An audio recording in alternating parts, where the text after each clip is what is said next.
Hey everyone, welcome back to my channel. I hope you're doing well. So you've obviously seen the title of this video today, and it's gonna be a lot more serious than some of the things that I've made on my channel. I did do a video quite a while back now about anxiety and how I cope with that and my experience with anxiety. So if you haven't seen that, then feel free to go and watch that. But today I wanted to talk about my experience with my eating disorder, anorexia, and how I've managed to not necessarily completely overcome, because I'm not 100% recovered yet at all. I am definitely getting there, but every day I am one step closer, but I am definitely not 100% recovered just yet. But I wanted to make this today just to tell you more about my experience with my eating disorder, give you an insight. Maybe if you have a friend, a close friend, or someone you know who is going through the same thing right now and you don't know how to support them, then I can hopefully offer you some advice in that and some insight as to what it is like, as it is very difficult to understand what is going through their head if you're not experiencing it yourself. And I know that I have also had other friends who have suffered from eating disorders, and obviously I know what is going through their head, but if you don't, then it's always good to have an insight of what they are thinking and feeling. Also, I wanted to give maybe some advice to those of you who are kind of stuck in between that fork between recovery and I don't know how to explain it, but there have been many times where I have been stuck between wanting to recover, yet the eating disorder is still very strong inside me, and I just need like that tiniest push or that one thing to maybe help it click in my head why I should recover and why I need to actually start recovering, and to choose that instead of always choosing the eating disorder over that. So I hope that made sense, and I'll try not to ramble too much in this, so I hope I can make some coherent thoughts. But I've wanted to make this for a while now, and I am trying my very best not to be nervous. So I'm going to start with a bit of history about my eating disorder, which is anorexia, as I've said before. I was diagnosed back in October 2009, so I've had my eating disorder for around 8 years now, so it's a very long time. I was 13, I am now 20, so I have been ill for basically the whole of my teen years, which really sucks, to be honest, because I've had to miss out on a lot of normal teenage experiences. I spent a lot of my teenage years in inpatient units and different hospitals, receiving different therapy with different therapists. I've had group therapy, family therapy, you name it, I've had it all. And I have to say, it's been a very long road to get to the place where I am today, which I can thankfully say is a lot better than the places that I've been in a long time ago. And I'm not going to go into any numbers or things like that in this, because I don't want this to be like triggering at all. I purely want this to be helpful, I hope. But there have been times when I have been in such a severe situation that I have nearly died, and that's the reality of an eating disorder. Unless you choose recovery, it can kill you, and I have been there. And I need to try not to cry in this, because God, I'm not gonna cry, because I feel so bad now looking back and thinking about what I've put my friends through, what I've put my family through. It must have been horrendous, and I couldn't see clearly then how much it was obviously hurting them, but obviously now I can. And I know that I never want to go back to a place like that, because it was truly horrible and dark, and it was just an awful time. So as I said, I am in a much better place mentally and physically now, as I have been in the past. I've managed to keep stable for a couple of years now. I was last discharged in November 2014 from an adult eating disorder unit, and I've managed to thankfully keep myself stable and out and seeing a therapist basically every week. I go to the Maudsley in Denmark Hill, which is probably like the best outpatient therapy experience that I've definitely had. I've been with them through my adolescent years as well, So they've definitely helped me a lot and I'm very thankful to them. So I just want to talk about quickly a bit about my experience with inpatient units. I have been in a lot of them. It's sad to say. I took my GCSE exams in there, and obviously the last one I was in was November 2014, and up until that point I was kind of in this cycle where I was kind of trapped of being discharged, and then I would constantly just relapse because I hadn't got to that point yet where I wanted to recover for myself. All I could, like, the eating disorder basically was my life, and I couldn't see anything out of that, and I just got trapped in this cycle of coming out of a hospital instantly wanting to lose the weight that I had tried so hard to put on, just to be readmitted again. And looking back on now, I can see that was the most ridiculous and stupid thing I've ever done. I wasted so much time, like, we are talking years here, just years of constant putting my body and my family and my friends through stress and hell, and going into places that did definitely help me in some ways but not in others. And I have to say, from some of those places I had made the best friends ever, so that's probably the only thing to come out of being in so many different inpatient units. But I definitely regret not starting to actually properly focus on recovery much sooner. The environment of an inpatient unit is definitely helpful. It's very regimented and you definitely see results, as in weight gain, and you do get a lot of intensive therapy, which is good. But I always found that obviously when I was in there, I hadn't got to that right place mentally yet where I wanted to stay stable.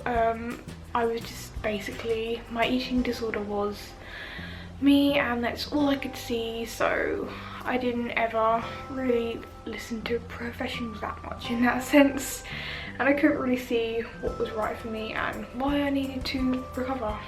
It wasn't until around 2014, which was my last inpatient admission, when thankfully something finally clicked in my brain that I need to stop wasting my life and I need to actually recover. I need to stay stable, otherwise, like, I don't know what my future was going to hold for me. I've had a lot of physical implications because of my eating disorder. I have very bad bones. I have osteoporosis now, and especially in my spine, so later down the road that could cause a lot of horrible implications for me. But I realised that I'm only gonna get one body and it's been through a lot, so I need to respect it for once and actually help it out and realise that I'm only gonna get one body. Like, I can't go on this way forever, because I was not happy with my eating disorder. As much as I thought losing weight did make me happy, it didn't in the long run, and I needed to focus on my actual life and come up with some goals, some future plans, like going to Japan, and focus on things other than my eating disorder. Thankfully in that year, that was the year that I got together with my boyfriend that I've now been with for almost 3 years now, and I can honestly say he is one of the things that helped save me when I was in my last unit, because he finally helped me see, like, past the anorexia, and he saw past that, and it's the first time that someone hasn't, like, literally completely run away from me, been scared of all my problems and all the stuff that I've been through. No, after I told him everything, he didn't leave me. He's stuck with me through everything, and I'm so thankful and grateful for him, and I honestly don't think I'd be here entirely, well, at the place I am now without him. Being with him, it helped me focus on other things other than my ED, and I could focus on getting out on leave so I could see him and go and see him where he lives, so I could see my family more. And my ultimate goal was Japan, which back in 2014 I said to myself, 2 years from now I'm gonna go to Japan, and I did, and that has, like, been my ultimate sort of recovery goal, and I'm so glad I did that, because trust me, like, traveling to other countries and experiencing incredible things like that is so worth it. And, like, as hard as it seems to not want to have to gain weight and eat like those life experiences are so much more than listening to this cruel voice inside your head which is not doing anything good for you whatsoever. I am so glad that I managed to stay stable for this amount of time so I could finally live my lifelong dream, and hopefully I can go back again next year, because that one trip made me so happy, and I'm just so glad that I finally got to go. And doing things like that, like going to Japan, I went to Disneyland last November. I saw Taylor Swift. I went to her 1989 tour in last June. And just things like that, like being able to do things again that I haven't done for years because I've always been in hospital units or I've been too unwell. Like, it makes me realise how amazing life actually is and how I need to live it and respect myself and, you know, just live my life for myself and not for the eating disorder, because you only get one life. And I know when I am on my deathbed, whenever that is, I'm gonna look back and I'm gonna regret it so much. And I already do regret how many years I have wasted to this illness, because it got me nowhere. Like, end of the day, being necessarily thin, it doesn't bring anything to you. It brings misery, coldness, despair, you lose friends. Like, it just brought so much misery to my life, to be honest. And I remember one time when I was in my last inpatient unit, I had a very real conversation with my parents, and it really shook me. And my dad basically said he thought he was going to outlive me the rate I was going, and that honestly broke my heart. Like, just knowing that my parents are thinking things like that, and to have to see their own child go through that and they must, you know, they must feel so powerless, because when you see someone in the grips of an eating disorder, it's really hard to get through to them. I've been there with other friends as well, trying to help them see the reality of things and help them see what they're actually doing to themselves, because that's the thing, like, you're so wrapped up in yourself and your eating disorder, you don't see what it's doing to yourself and everyone else. And sometimes it does take like a real reality talk like that to finally make you realise what you're actually doing. I really hope I'm making sense here. I'm trying my best. It's very hard to string my thoughts together. Before I sat down to film this, I did make like a little list and I had it all planned out in my head. But obviously now I'm sat in front of the camera, I know that this is going to go out to however many people.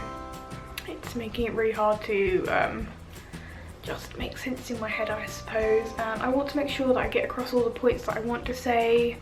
So yeah, I'm trying my best. So I guess from making this, and if you've stuck through it this long, then thank you. And if you're currently at that point in your eating disorder where you do want to recover, but there's just that one thing stopping you, and I know what it's like, it's horrible, like you really want to, but you just can't do it, and you need like one little push, then let it be this, that you are incredible as you are beautiful no matter what weight, what size. And I know you probably won't believe that, but trust me, your life, you only get one of it, so don't waste it. And you don't want to be 50 years old and thinking, why didn't I do this sooner, why didn't I do it now? All those years that I wasted, I could have been having fun with my friends, I could have been at college, university, traveling the world. Those things mean so much more to me now than whatever number is on the scale. People are gonna accept you no matter what shape and size you are, and screw whatever society and like magazines say now, because they will. And hearing it from somebody like me who has been there many a times, trust me, I am so much happier than I was in those days where I did just purely listen to my eating disorder. And I really do wish that I had picked to recover a lot earlier. And trust me, you can do it, you can. You have the power inside of you, you always do, and I believe in you. So if you're still watching, I really hope you found this helpful. If you have any questions you would like to ask me about my experience, my recovery, or if you just want some support or words of advice, then feel free to leave it in the comments down below. I'm so thankful for all my friends and family who have supported me throughout the years. I couldn't be here without them today, and it means the world to me, and hopefully I can stay wherever I am and I can keep going forward, because forward is the only way. Can't ever look back. I love you all, and I'll see you all next time. Bye guys.